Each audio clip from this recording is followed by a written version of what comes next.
A me era piaciuto tantissimo quell'abbraccio che significava la vita, significava amicizia, significava amore, significava tutto. A quasi 3 mesi di distanza dalla tragedia del Natisone, il sindaco di Premariacco, ospite di Friuli in diretta, torna sull'argomento che aveva suscitato frizioni e qualche polemica con le famiglie dei ragazzi travolti e uccisi dal fiume, quando si era parlato di un'iniziativa per ricordare Patrizia, Bianca e Christian e il loro abbraccio. Sono parecchi giorni che stanno mettendo dei fiori, dei ricordi di queste persone. È evidente che in quel luogo c'è la voglia e la volontà da parte della comunità rumena di ricordare i ragazzi.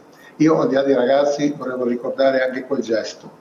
Se questo ai genitori può fare piacere, la mia porta è sempre aperta, però mai come adesso mi aspetto da loro un primo passo. La porta del sindaco dunque è sempre aperta, ma nel rispetto del dolore, dello stato d'animo e della volontà dei familiari, il primo cittadino non intende fare passi solitari in avanti. De Sabata ci ha tenuto a precisare che qualsiasi iniziativa dovesse essere messa in atto sarebbe solo per trasmettere il messaggio di quell'abbraccio e non per segnalare la pericolosità del fiume. Il fiume non è pericoloso se lo conosce.